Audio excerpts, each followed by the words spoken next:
BJTP 67. Satu porsi bakso mercon, pakai toge dan bihun aja ya, Bang. Siap, Neng. Percakapan antara pembeli dan si abang bakso itu cukup terdengar jelas di telinga Rifaya. Ia bahkan menajamkan indera pendengaran itu untuk memastikan bahwa wanita berhijab yang membeli bakso seperti dirinya adakah orang yang dikenalnya. Hanya saja, Rifaya merasa tidak yakin dan khawatir malah salah orang. Di saat yang sama, Sadewa menatap ke arah Rifaya yang tampak terdiam menatap ke arahnya atau lebih tepatnya sedang melihat ke arah orang yang di belakangnya. Kenapa bengong kayak gitu, sayang? Sedang lihatin siapa? Tanyanya keheranan. Itu, Mas. Kayaknya aku kenal deh, tapi gak berani nyapa. Jawab Rifaya dengan setengah berbisik. Sadewa menghela nafasnya panjang. Itu karena ia pikir istrinya itu sedang melihat siapa. Yang mana? Tanyanya kembali, seraya menoleh ke arah orang yang dilihat oleh Rifaya. Siapa? Yang mana? Laki-laki atau perempuan? Lanjut Sadewa bertanya. Yang perempuan, Mas. Yang pakai hijab mocha sama masker di wajahnya. Rifaya kembali setengah berbisik kepada Sadewa. Detik selanjutnya, Sadewa mengedarkan pandangannya mencari wanita yang entah kenapa begitu menarik perhatian istrinya itu. Apa yang itu? Tanyanya. Kemudian Rifaya menganggukkan kepalanya. Memangnya siapa menurut kamu? Sadewa kembali bertanya. Belum sempat Rifaya menjawab pertanyaan Sadewa, tiba-tiba saja wanita berhijab yang memakai masker itu melambaikan tangan ke arahnya. Faya. Panggil wanita bermasker tersebut, lalu berjalan menghampiri ke arah Rifaya. Siapa lagi kalau bukan Aminah? Tapi, Rifaya benar-benar dibuat tidak menyadari bahwa itu sahabatnya karena memang masih ragu dan khawatir salah orang. Kamu Mina? Tanya Rifaya dengan suara pelan, menebak-nebak apa mungkin wanita yang kini menghampiri mereka itu adalah sahabatnya. Terlebih lagi tadi memanggil namanya. Meskipun ia sedikit heran, bagaimana temannya itu bisa langsung mengenalinya, padahal ia juga memakai cadarnya. Tidak lama kemudian, wanita yang memakai masker itu sudah berada di dekat Rifaya. Kebetulan banget ketemu di sini, Faya. Sapa Aminah dengan sorot mata yang berbinar. Iya, aku juga. Tapi, gimana kamu yakin kalau aku ini Rifaya? Aku kan pakai cadar. Tanya Rifaya yang sedikit keheranan. Aminah tersenyum di balik masker yang dipakainya saat ini. Itu karena aku masih ingat wajah suami kamu, Faya. Waktu itu kan aku datangi ke acara nikahan kamu. Ungkapnya.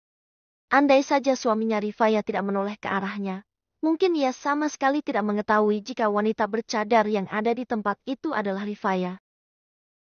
Ah iya, benar juga. Kenapa aku sampai lupa ya? Rifaya pun diingatkan bahwa sahabatnya itu memang datang, hanya saja tidak bisa berlama-lama karena harus segera pulang waktu itu. Kedua wanita tersebut pun tanpa mengobrol untuk beberapa saat, seakan tidak menyadari keberadaan Sadewa di tempat tersebut. Ehem. Sadewa pun pada akhirnya berdehem karena siapa sangka malah diabaikan oleh Rifaya. Meskipun sebenarnya bukan bermaksud seperti itu, tapi perasaannya menjadi sedikit lebih sensitif saat ini. Dan Rifaya menyadari bahwa apa yang dilakukannya tadi adalah kesalahan yang tidak disengaja. Maaf, Mas. Aku hampir lupa kalau ada Mas Dewa di sini. Ucapnya dengan nada menyesal. Iya gak apa-apa. Kamu lanjutkan makan sama ngobrolnya, aku mau telepon Haris di tempat lain. Santai aja, gak usah buru-buru pulang. Kalau udah selesai telepon nanti. Tukas Sadewa yang memberikan kesempatan kepada Rifaya untuk mengobrol lebih banyak dengan temannya itu. Beneran gak apa-apa, Mas? Rifaya ingin memastikan bahwa sang suami tidak merasa terabaikan karena perjumpaannya dengan sang sahabat. Gak apa-apa. Aku kesana dulu kalau gitu. Sadewa pun beranjak dari tempat tersebut, lalu tidak lupa membayar makanan dan minuman yang sudah mereka pesan sebelumnya. Senyum Rifaya pun mengembang karena Sadewa benar-benar begitu pengertian kepadanya saat ini. Ia pun beralih kepada Aminah yang kini duduk di seberang meja dan tepat berada di depannya. Aku gak nyangka kita bisa ketemu di sini, Mina. Ungkapnya yang tidak bisa menahan diri betapa senangnya karena mereka kebetulan bertemu. Iya, aku juga sama. Jawab Aminah dengan senyum mereka di balik maskernya saat ini. Bersamaan pesanan bakso Aminah diantarkan ke mejanya saat ini. Kamu beruntung Faya punya suami baik dan pengertian kayak Pak Dewa. Untung aja kamu nikah sama dia. Kalau sama Pak Beni gak tahu gimana. Ucap Aminah, seraya membuka masker yang dikenakannya saat ini. Sedangkan Rifaya tersenyum getir di balik cadarnya mendengar apa yang dikatakan oleh Aminah.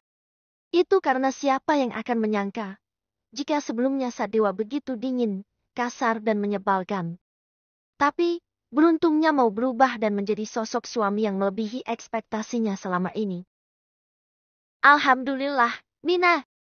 Aku juga yakin kalau calon. Ucapan Rifaya terjeda ketika melihat wajah Aminah yang ada di depan matanya saat ini. Kamu pakai riasan lagi ya? Lanjut Rifaya bertanya dan bahkan mencolek pipi Aminah. Sontak saja Aminah terkejut dengan apa yang dilakukan oleh Rifaya.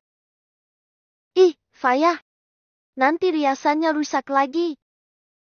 Protesnya, tapi dengan tertawa kecil di ujung kalimatnya.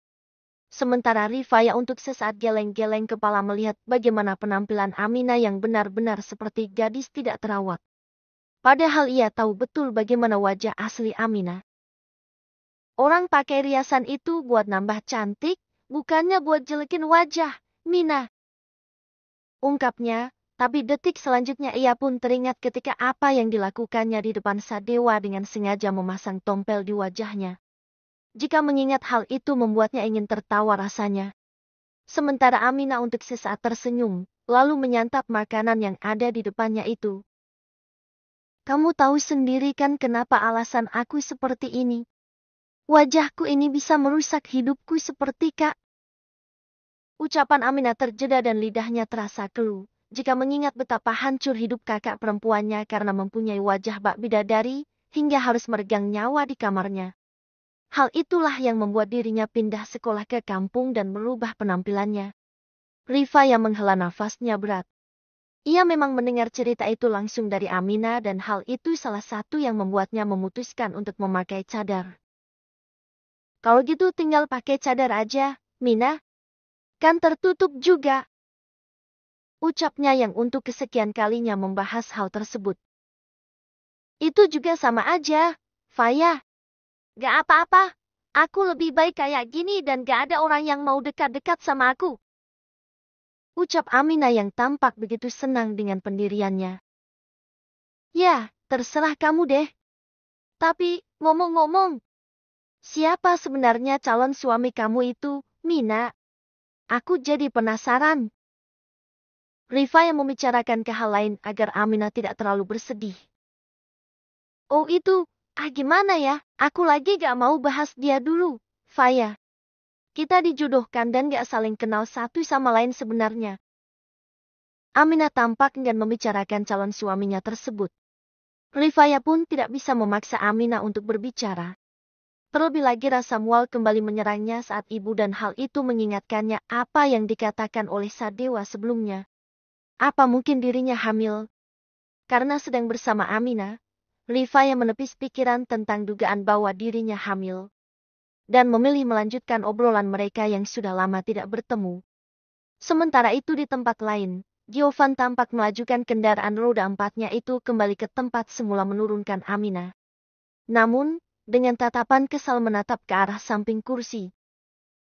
Kenapa dia malah jatuhkan handphonenya di mobil? Buat repot aja. Decaknya. BJTP 68. BJTP 68. HP ini udah pecah belah begini, masih mau dipakai juga ya? Dia lagi hemat atau pelit sama diri sendiri? Giovan bergumam sambil terus saja mengamati handphone milik Amina yang tertinggal di mobilnya sepanjang perjalanan. Benda itu terlihat tua dan usang, jelas ketinggalan zaman, dan kondisinya sungguh mengundang simpati. Di saat yang sama, perut Giovan terasa seperti dipenuhi kepompong yang keroncongan, seolah menandakan betapa lapar dirinya karena belum makan malam. Belum lagi, ia harus kembali ke tempat sebelumnya untuk mengembalikan ponsel Amina. Jika tak diberikan kembali, Gio akan kesulitan menghubungi wanita itu. Tenang, Gio, tenang. Kamu sudah terbiasa menghadapi berbagai macam perempuan, jadi Amina hanya tantangan kecil belaka. Giovan berusaha meyakinkan dirinya dengan monolog dalam hati agar tetap tenang dan tidak terbawa emosi. Bagaimanapun, jika Amina mengadu kepada ayahnya, maka situasi akan menjadi lebih rumit dan merepotkan di kemudian hari. Tidak sampai 1 jam, Giovan sudah sampai di tempat yang sebelumnya menurunkan Amina. Tapi, mau tidak mau ia harus turun untuk mencari keberadaan wanita tersebut. Dia gak sadar apa-apanya ketinggalan. Gumamnya sambil mengedarkan pandangannya.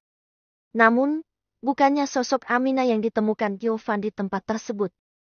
Tapi, ia malah melihat Sadewa yang menyandarkan punggungnya pada mobil sambil menelpon seseorang. Kenapa Dewa bisa ada di tempat ini? Giovan bertanya-tanya dan keheranan dengan keberadaan Sadewa di tempat tersebut. Untuk mengurangi rasa penasarannya, Giovan pun berjalan menghampiri Sadewa menyapa sepupunya tersebut. Terlebih lagi Sadewa tampak sendiri dan tidak ada tanda-tanda keberadaan Rifaya di sana. Apa mungkin Sadewa datang sendiri? Atau mungkin hendak janji bertemu dengan seorang wanita?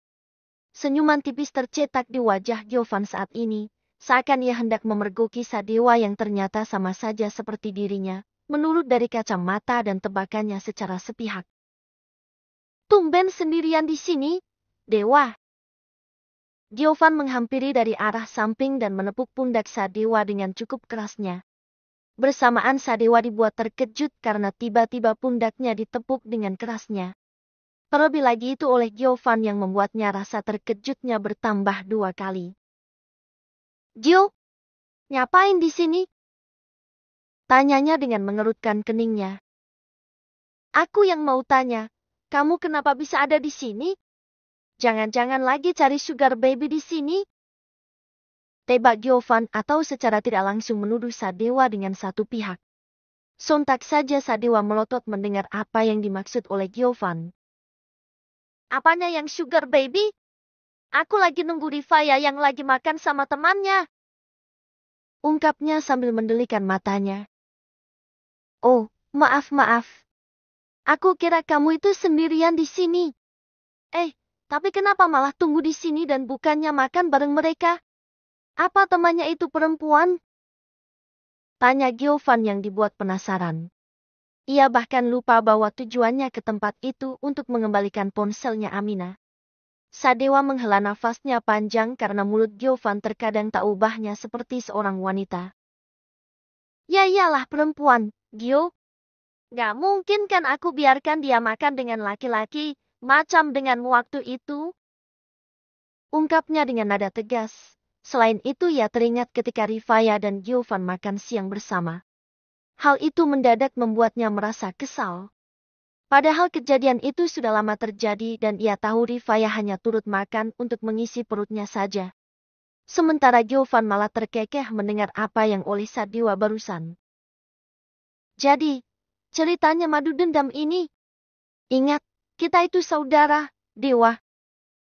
Balasnya. Sadewa untuk sesaat memutar bola matanya. Terserah kamulah, Gio. Kamu sendiri mau apa ke sini? Gak mungkin kan kamu pacaran di tempat seperti ini? Tanyanya mengalihkan pembicaraan ke hal lain.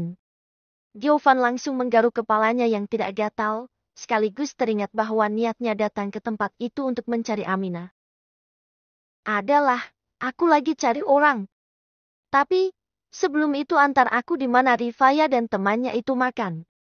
Aku juga belum makan dan kebetulan cari makan di sini. Tuturnya. Mereka makan bakso. Yakin kamu mau makan makanan seperti itu? Bukannya seorang Giovan pilih-pilih makanan, apalagi makanan kaki lima. Balas Sadewa, seakan ingin menyindir Giovan yang tidak banyak orang tahu, bahwa begitu merepotkan jika berurusan yang namanya makan. Giovan tersenyum kecut menanggapi ucapan Sadewa tentang salah satu kekurangannya tersebut. Kalau tempat kaki limanya bersih, it's okay dan gak masalah. Ayo pergi, perutku udah lapar ini. Giovan bersikuku ingin pergi ke tempat Rifaya makan, tanpa tahu apa yang ada di depan matanya nanti. Sementara Sadewa pada akhirnya mengiyakan saja. Terlebih lagi sepertinya Rifaya sudah selesai makan dan mengobrol banyak dengan temannya itu. Istilahnya bisa langsung pergi untuk pulang dan membiarkan Giovan makan sendiri di tempat tersebut. Sambil menahan senyumnya, Sadewa membawa Giovan menuju ke tempat-tempat istrinya berada. Aku dengar dari ibu kamu akan menikah. Selamat ya. Sadewa tiba-tiba membicarakan tentang pernikahan ketika sebelumnya mendengar kabar dari ibunya. Giovan menghela nafas berat, seolah-olah ada beban berat yang menekan dadanya. Ia tahu bahwa kabar pernikahannya akan sampai ke telinga Sadewa, cepat atau lambat, seolah tak ada rahasia yang mampu tersembunyi lama dalam hidup ini. Udahlah, jangan bahas itu sekarang. Sungguh jauh dari ekspektasi. Ujarnya dengan suara parau dan mata yang tiba-tiba nampak sayu, tak ingin membahas soal Amina yang menjadi benang kusut di hatinya. Sadewa sebenarnya ingin menjahili Giovan yang tampak tidak bersemangat dengan rencana pernikahannya itu. Tapi, karena sudah dekat di tempat Rifaya berada ia urungkan niat tersebut. Detik selanjutnya, situasi pun semakin menegangkan ketika Giovan menyadari kehadiran Amina yang duduk bersama Rifaya. Pikiran Giovan pun mulai menduga, apakahkah teman Rifaya yang dimaksudkan oleh Sadewa adalah calon istrinya? Kemungkinan ini sungguh membuat hati Giovan gundah dan merasa tidak tenang. Hal serupa dirasakan oleh Amina yang terkejut melihat Giovan datang bersama suaminya Rifaya. Rasa penasaran dan heran muncul di benaknya. Apakah mungkin Giovan dan Rifaya saling mengenal? Keadaan semakin mencekam dan ketegangan di udara terasa semakin pekat. Namun, sebelum sempat terjadi perdebatan dan penjelasan di antara mereka, Sadewa langsung mengajak Rifaya untuk pulang karena sudah larut malam. Amina dan Giovan tersisa dengan hati berkecamuk, tak tahu bagaimana meluapkan rasa bingung dan penasarannya yang semakin menggebu. Hanya saja Sadewa dan Rifaya sama sekali tidak menyadari, jika Amina dan Giovan adalah dua orang yang saling mengenal. Ya udah kita mau pulang dulu. Sampai ketemu di lain waktu, Mina. Doa. Dengan berat hati Rifaya pun berpamitan untuk pulang, hingga melambaikan tangannya. Sama halnya dengan Amina saat ini karena merasa kurang banyak mengobrol dengan sahabatnya tersebut. Iya, hati-hati di jalan, Faya. Ucapnya dengan suara bergetar, sambil melambaikan tangan yang gemetar. Air mata yang dia coba tahan kini tak kuasa tertahan lagi, jatuh perlahan melukiskan kesedihan dalam hatinya. Sementara itu, Giovan memperhatikan sudut mata Amina yang lembab, menandai perjalanan air mata yang menuruni pipinya yang memerah. Ada satu hal yang mengganjal pikirannya, sesuatu yang mengherankan yang tidak sempat ia sadari sebelumnya. Jika diingat-ingat, ada noda jerawat yang biasa menghiasi pipi wanita itu. Namun, kini noda itu seolah menghilang dengan begitu saja. Bahkan dalam momen penuh emosi seperti ini, pikiran Giovan masih tertuju pada fenomena aneh ini, membuatnya bingung dan penasaran. Apa mungkin dia? BJTP 69. Mas, kok tadi